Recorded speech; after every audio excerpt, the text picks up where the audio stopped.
এই দোয়াটা পাবার নাকি অনেকে আছে ঢাকা শহরে বড় বড় বাড়ি, বাবা মা নাই, দেহার মতো বাপ মা নাই। এখনই হয়েছে না, এই যে না গ্যাসটি আছে। হ্যাঁ, বাবা মা নাই, তো তারা কি করে এরকম মানুষ, অসহায় মানুষ দেখলে ওই যে নিজের বাবা মার কথা চিন্তা করে ওই মানুষগুলোরে দান করে। যাক, 5টা টাকা দিয়ে যদি ওনার একটু উপকার হয়, উনি অবশ্যই মন থেকে হলো দোয়া করবো। মানে এরকম তো করে অনেকে। তো যাই হোক, এই দাদার এই অবস্থা। আপনারা যদি কেউ এই সাহায্য সহযোগিতার হাত বাড়ায় দিতেছেন অবশ্যই আমাকে জানাবেন। আমি পরবর্তীতে দাদার বাসায় এসে আপনাদের সাথে কথাবার্তা বলবো। সরাসরি দাদার নগদ বিকাশ নাম্বারটা আমি দিয়ে দিব।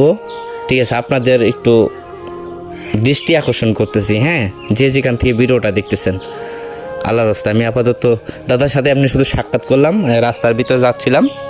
তো যাই হোক দাদা, কান্না করো না, গোসল করো গেছে। হ্যাঁ, আল্লাহ ভাই, আমার জন্য দোয়া করো ভাই। ইনশাল্লাহ দোয়া রইলো, ভালোবাসা রইলো। দোয়া করো আল্লাহ যাতে আমার সুসলামতে নিয়ে যাওয়া সহ্য না ভাই। এখন আসসালামু আলাইকুম সুপ্রিয় দর্শক, আপনারা আমাদের এই ভিডিওগুলো দেখবেন এবং কি বেশি বেশি করে শেয়ার করবেন, যাতে এরকম মানুষের পাশে আমরা সবসময় থাকতে পারি।